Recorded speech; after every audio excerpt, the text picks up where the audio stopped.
God needs some folk who will not allow their circumstances to change their countenance. God needs some folk who will not allow their wounds to wreck their worship. God needs some folk in here who will not allow their past pain to prevent their present praise. God delivers us through some stuff and doesn't keep us from it, because God gets greater glory from the stuff we've been through. See, those of you who've been kept from stuff, you got a cute shout in your spirit.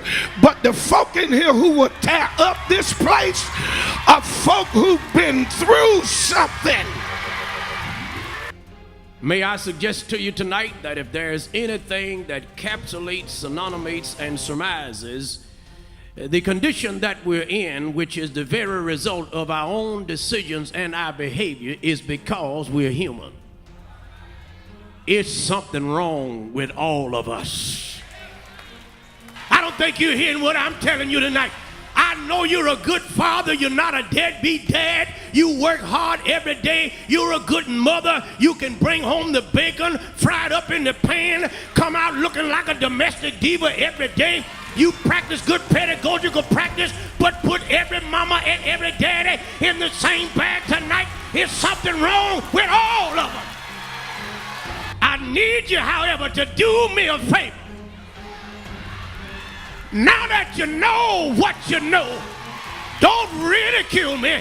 Take me to Jesus. My mother baked the cake from scratch. My mama took a whole lot of stuff that didn't really taste good alone and put it all together. Now, I don't really remember all the stuff. Y'all tell me what she put in. Was it some flour? No meal, right? Just flour and some eggs and, yeah, all that stuff. And then she would stir it up. And God's put some stuff in your life that doesn't taste good to you, but it's good for you. And sometimes he's just stirring it up. And then mama would put it in the heat. That's where some of you are right now. You're in the heat. But if you want cake, you got to take the heat. And then the house my mama lives in now is on a concrete slab. But the house we were raised on set up off the ground. And mama would say, don't y'all make my cake fall. If y'all want cake, you better get your behind somewhere and sit down. Oh, that's a word for somebody. You're going through. You don't know what to do. You don't know what God is doing in your life. And God says, I got this. So what I need you to do is just get somewhere and sit yourself down. Today we honor today's extraordinary people in our midst. Mount Zion Church is so blessed. You think about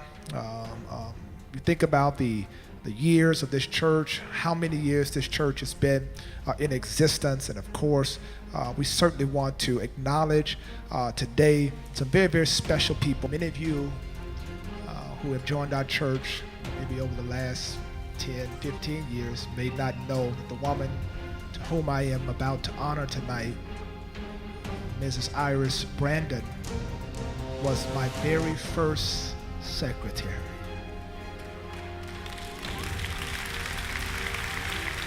So efficient.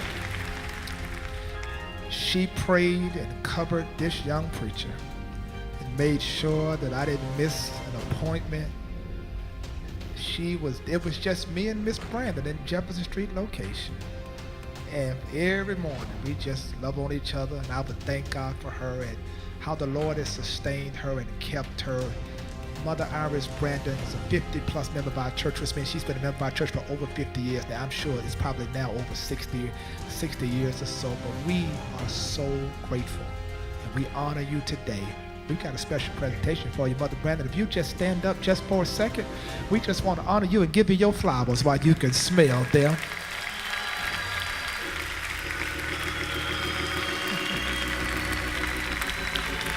You know I love you.